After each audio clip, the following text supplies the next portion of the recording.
बिहार में केवल मजदूर नहीं है, ये भ्रम में मत रहिए कि हिमाचल प्रदेश के इंजीनियरिंग कॉलेज में भी बिहारे का बेटा मिलता है, बिहारे की बेटी मिलती है। तब पढ़ते हम हैं, हमारे बारे में कह रहे हैं कि हम मजदूर हैं। कि हिमाचल प्रदेश जो विशेष कानून के तहत जहां जमीन की बिक्री प्रतिबंधित है, जिन क्षेत्रों में भी, वहां भी माफिया तत्व वहां सक्रिय है, जिसके चलते ये दुष्परिणाम भोगना पड़ रहा है। पेट दर्द कर रहा है, सर दर्द का दवा खा रहा है। तो ज्ञान लीजिए नीतीश कुमार जी से कि नीतीश कुमार जी विकास दर के मामले में भी देश में अव्वल हैं और पर्यावरण के संतुलन के लिए क्लाइमेट लीडर भी उनको कहा जा रहा है।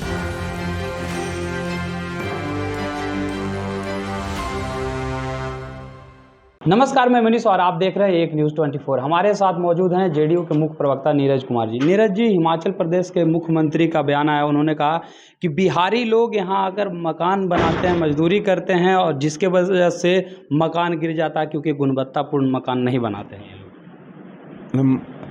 बिहारी मकान बनाते हैं कि बिहारियों का मकान भी है वहाँ? उनकी जागीर है क्या? बिहार के लोग हिंदुस्तान के नागरिक नहीं है क्या? हिमाचल के लोग बिहार नहीं आते हैं क्या? गुरु गोविंद सिंह का दर्शन करने नहीं आते हैं?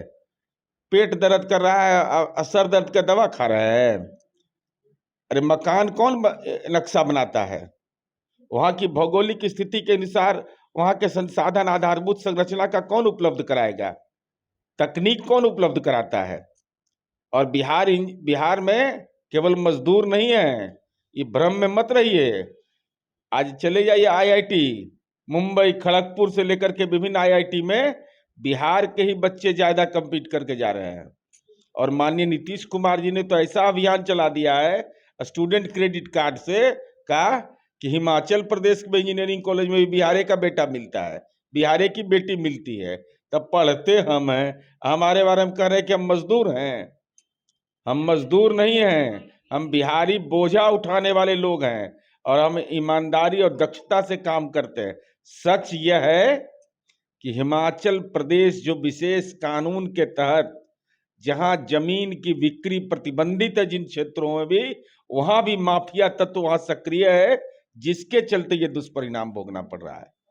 प्राकृतिक संसाधन का दुरुपयोग आप कर रहे हैं, तो ज्ञान लीजिएगा नहीं तो ज्ञान लीजिए नीतीश कुमार जी से कि नीतीश कुमार जी विकास दर के मामले में भी देश में अव्वल हैं, राष्ट्रीय औसत हमारा कायम है और पर्यावरण के संतुलन के लिए क्लाइमेट लीडर भी उनको कहा जा रहा है। आप लोग को तो पॉल्यूटेड स्टेट भी कहा जा रहा है और दिमाग से भी पॉल्यूटेड लीडर हो गया ये सब।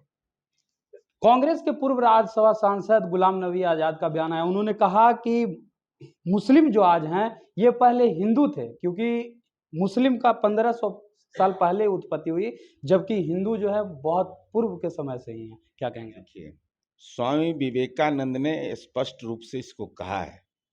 हालांकि ये जो आरएसएस वाला है ना, भाजपा वाला, ये खाली माला फूल अगरबत्ती पहनाता है, उनकी बात को नहीं मानता है। उन्होंने कहा है, page number 438 collected works of Swami Vivekananda में स्पष्टता के साथ कहा हुआ है कि सामाजिक तलवार के धार पर नहीं बल्कि सामाजिक आर्थिक जकड़न से हुआ है। तो सवाल मुसलमान और हिंदू का नहीं है, ब्लड ग्रुप मेरा भी वही है, उनका भी वही ब्लड ग्रुप है, अलग अलग ब्लड ग्रुप तो है नहीं। इबादत हम भी करते हैं, वो भी मस्जिद के अंदर इबादत करते हैं जहां पर कोई नहीं रहता है, और निराकार लोग का हिंदू भी पूजा करता है। भाई ये क्या सवाल है? ये धर्म का सवाल किस बात के लिए पैदा किया जा रहा है? ये गुलाम नबी आजाद जी, ठीक है आपको कांग्रेस पार्टी से नीतिगत मतभेद हो गया है, नरेंद्र मोदी के खिलौना आप बने हुए हैं, तो खिलौना बनते रहिए। धर्म व्यक्तिगत आस्था का चीज है, धारण करने का चीज है। हम लोग हिंदू हैं, हमको 33 करोड़ देवता है, किसी को तो एक देवता होता है, हम 33 करोड़ देवता हमको है, तो हम किसी को एगो पकड़ के रखे रहते हैं। अब इसका क्या मतलब हुआ कि दूसरे को नहीं पकड़ेंगे तो हम हिंदू नहीं हैं? ये बेतुका बात है, यह बेतुका बात है, बिल्कुल बेतुका बात यही सब है। गुलाम नबी आजाद जी अभी आजाद उनका नाम है, लेकिन जब से वो कांग्रेस में चले गए हैं तब से वो नरेंद्र मोदी के गुलाम हो गए हैं। अभी दिल्ली नीतीश जी के दिल्ली दौरे पर रविशंकर प्रसाद का बयान आया है कि बाराती तो सज रहा है लेकिन दूल्हे का पता ही नहीं चल रहा। देखिए, यही तो दिक्कत इनके साथ है, ये परिवारवादी राजनीति वाले हैं ना। चूंकि भाजपा कहता है परिवारवाद नहीं, तो ये ठाकुर प्रसाद के बेटा है कि नहीं? और ठाकुर प्रसाद भाजपा के नेता थे। चूंकि परिवारवादी राजनीति भाजपा में नहीं होता है, और रविशंकर प्रसाद जी भाजपा के बड़े नेता, तो उनके पिताजी का नाम ठाकुर प्रसाद, तो ठाकुर प्रसाद जी भी भाजपा के नेता थे, तो परिवारवादी राजनीति में तो नहीं इनको जगह मिलना चाहिए था। भाई परिवारवादी राजनीति नहीं होता है। तो हमारा सवाल नंबर 1 रविशंकर प्रसाद जी से, कि आदरणीय नरेंद्र मोदी जी परिवारवाद के खिलाफ बोलते हैं, तो आप ठाकुर प्रसाद जी जो भाजपा के नेता थे, उनके आप बेटा हैं कि नहीं, पहले यह स्पष्ट कर दीजिए। चूंकि आप परिवारवादी राजनीति आपकी पार्टी में है नहीं, चलता नहीं है। दूसरा सवाल है कि माननीय नीतीश कुमार जी की कार्य क्षमता के बारे में आपको पता नहीं है? आप तो माल कमाने में रहे हैं ना, वकालत करने में रहे हैं, और वो भी विरासत का है, ऐसा नहीं कि स्वतः आपका है। स्वतः क्रिएट नहीं है, राजनीति में भी आए हैं अपने पेशा के बदौलत, पारंपरिक पारिवारिक विरासत के बदौलत, और वकालत में भी आए हैं। हम आपसे जानना चाहते हैं, मोरारजी देसाई, अटल जी को आपसे कम ज्ञान था क्या? अरे अटल जी को इनसे कम भी ज्ञान था?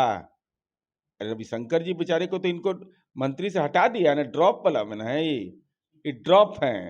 ये बीएसएनएल को ड्रॉप जो हो रहा था ना, उसी में ड्रॉप हो गए। तो इनसे पूछिए कि अटल जी तो मोरारजी को प्रधानमंत्री के उम्मीदवार नहीं थे, चौधरी चरण सिंह नहीं थे, चंद्रशेखर जी नहीं थे, डॉक्टर मनमोहन सिंह नहीं थे। तो इतिहास तो पढ़े नहीं, खाली आर्थिक भूगोल के जानकारी है। तो आर्थिक भूगोल के जानकारी रखिएगा तो झंझट में पड़िएगा। लेकिन मेरा सवाल नंबर 1 है, यह पूछिए कि नरेंद्र मोदी जी यह कहते हैं कि परिवारवाद की राजनीति नहीं होगी, तो क्या रविशंकर प्रसाद ठाकुर प्रसाद के बेटा है? क्या ठाकुर प्रसाद भाजपा के नेता है? अगर ठाकुर प्रसाद भाजपा के नेता हैं और उनके बदौलत इनको राजनीति में जगह मिली है, तो नरेंद्र मोदी के ज्ञान को चुनौती दे दी है। तो आपने सुना, ये थे जदयू के मुख्य प्रवक्ता नीरज कुमार जी, जिन्होंने सीधे तौर पे कहा कि एक तरफ बीजेपी परिवारवाद का विरोध करती है, दूसरे उन्हीं के जो पूर्व मंत्री हैं रविशंकर प्रसाद, वो खुद अपने गिरेबान में झांके कि वो किनके पुत्र हैं, जो खुद बीजेपी के नेता रहे हैं और आज उनके ही ये पुत्र हैं जो केंद्र में मंत्रिमंडल में रहे थे।